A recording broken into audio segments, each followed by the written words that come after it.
¿verdad? Porque muchas veces el pensamiento, digamos, machista, gloria al Señor que Dios ha cambiado ese pensamiento en los varones de Dios, pero el machismo de que no, la mujer es para la casa, para atender al hijo, para atenderme a mí, y entonces hoy en día eso ha cambiado, Sí, apóstol. mucho. Pero ¿cómo ha cambiado? Porque Dios ha traído una renovación a nuestra mente, ¿verdad? De que vemos las parejas cómo se ayudan tanto. Bueno, en la iglesia nosotros podemos verlo, es algo que no nos lo contaron, que nosotros lo vemos, ¿verdad? Que vemos las parejas, que la esposa está en un ministerio, el esposo está en uno, y ve uno el balance. Exacto. Y La se cooperación ayudan, entre sí, ellos. y eso trae fortaleza, porque eso va a traer más fortaleza en los lazos de matrimonio, en la unidad, eso se vuelve fuerte. Entonces es muy bonito, hoy en día uno ve las maravillas que Dios hace. O sea, yo a veces veo y digo, wow, Señor, en el tiempo de uno no era así, porque uno era en la casa, uno no trabajaba, sino criando muchachos y atendiendo al esposo. Pero si trabajo, puede ser un trabajo, no es Sí, un trabajo sí. Y nosotros nos quejábamos que era un trabajo que no era remunerado. Pero hoy en día, ¿verdad? Que nosotros vemos cómo el Señor ha cambiado la vida de tantas parejas en la iglesia. No podemos hablar de otra, porque yo tengo que hablar de la iglesia donde yo he crecido, donde yo me he levantado, y vemos cómo parejas a punto de firmar un divorcio. Wow, el Señor ha venido y ha restaurado, y por eso nosotros te decimos en esta mañana que es posible, que puede estar ya ahí la sentencia, pero Dios la puede cambiar en un instante si tú lo quieres. Así que le motivamos, porque nosotros hemos visto tantas maravillas y vemos cada día cómo Dios levanta mujeres, que sus hijos están aquí, que el esposo, bueno, tanto, y vemos nuevamente cómo ese hogar se restaura. El mismo domingo escuchábamos el testimonio de la hermana Miriam y su esposo, tremendo, su esposo se fue y regresó a la casa. O sea, son cosas que el hombre no la puede hacer sino Dios. Sí. Bueno, y para entrar ahora sí, vamos a entrar en los puntos que teníamos que conversar con respecto a cómo podemos ser esos instrumentos de unidad familiar. El primero que habíamos visto en el video del día de ayer se llama la fe, la sujeción. El segundo es la fe. ¿La fe era? ¿El segundo? Sí. El primero es la sujeción. Primero la sujeción, y como estábamos hablando un poquito de aquella viuda que estaba perdiendo a los hijos, vamos a leer lo que dice Segunda de Reyes capítulo 4. Dice: la viuda de un miembro de la comunidad de los profetas le suplicó a Eliseo: mi esposo su servidor ha muerto, y usted sabe que él era fiel al Señor. Ahora resulta que el hombre con quien estamos endeudados ha venido para llevarse a mis 2 hijos como esclavos. ¿Y qué puedo hacer por ti?, le preguntó Eliseo, es decir, el profeta. Dime qué tienes en casa. Su servidora no tiene nada en casa, le respondió, excepto un poco de aceite. Eliseo le ordenó: sal y pide a tus vecinos que te presten sus vasijas, consigue todas las que puedas. Luego entra en la casa con tus hijos y cierra la puerta. Echa el aceite en todas las vasijas y a medida que las llenes, ponlas aparte. Enseguida la mujer dejó a Eliseo y se fue. Luego se encerró con sus hijos y empezó a llenar las vasijas que ellos le pasaban.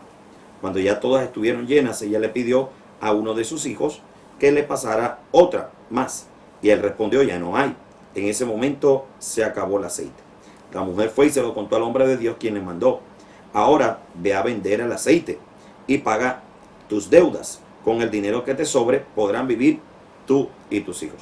Entonces aquí fíjense ustedes, dice versículo 5, dice: enseguida la mujer dejó a Eliseo y se fue.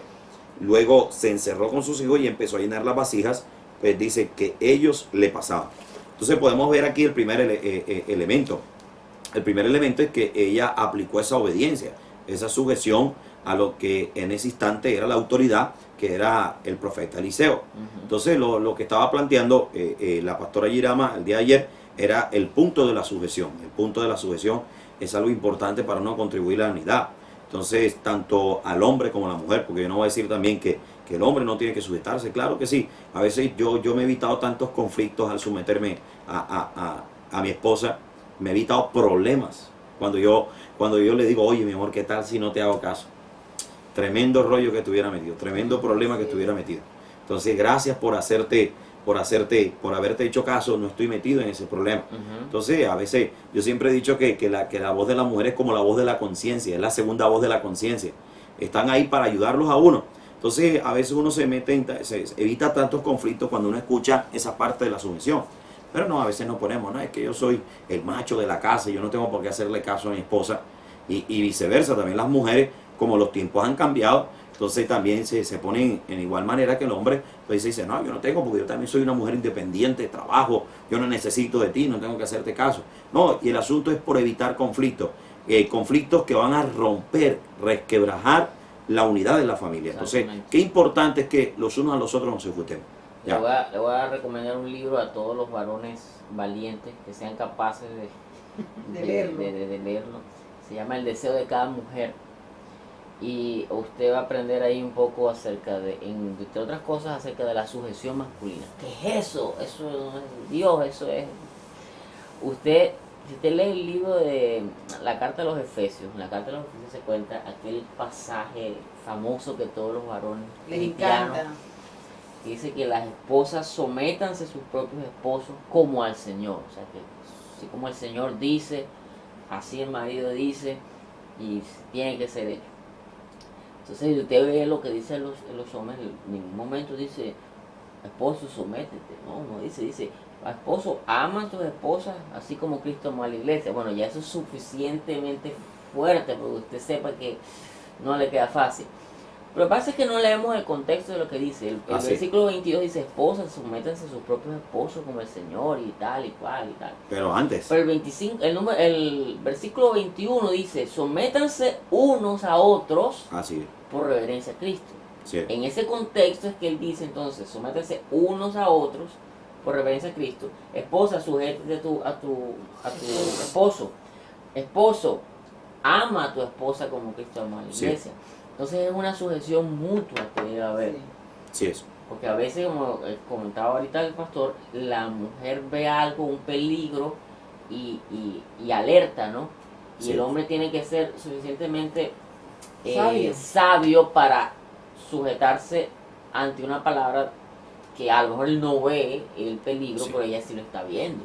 Hay algo que estábamos compartiendo conjuntamente con el video, que decíamos, Sadil y yo, que decíamos, ¿qué tal una ciudad sin semáforo? Eso lo plantea mi esposa, sin autoridad. El semáforo es una autoridad. Oye, ¿a qué hora vamos a llegar al trabajo? Vamos a tener que salir a las 4 de la mañana. Aunque Curazao sea pequeño, vamos a tener que salir a las 4 de la mañana. Pues todo el mundo va a querer pasar. Correcto. Vamos a tener que salir, la cantidad de accidentes que van a haber. Entonces, lo que trae la autoridad es un orden. Entonces, es importante la sujeción. Imagínense que nadie, decíamos también, Sadil, que si nadie pagara impuestos. Decíamos en el día de ayer. Imagínense que nadie pagara impuestos. Entonces, ¿cómo estuviera la ciudad sin carreteras, sin progreso, sin avance, sin desarrollo? Entonces, este asunto de la sujeción, eso va a traer bendición para nuestra vida. Imagínense hijos sin padres. Escuelas sin maestros. que los adolescentes hicieran lo que quisieran en las escuelas. Entonces, o un país sin policía. Entonces es importante que nosotros entendamos eso. Para eso hay un orden en la casa y tenemos que respetar ese orden, sujetarnos los unos a los otros. Entonces yo sé muchachos que me escuchan, varones esforzados y valientes que me escuchan, sé que es duro a veces uno como que decir, bueno, yo porque le tengo caso que hacer a esa mujer y tal. Pero yo te recomiendo, o sea, te lo digo por experiencia propia, en todos los años que tengo que estar casado y también en las conversaciones, las consejerías que uno ha tenido con los matrimonios. Wow, qué valioso uno sujetarse a la esposa. Sí. Los líos que te evita. Es que definitivamente es la voz de la conciencia. Si no te van a practicar su deporte favorito, él te lo dije.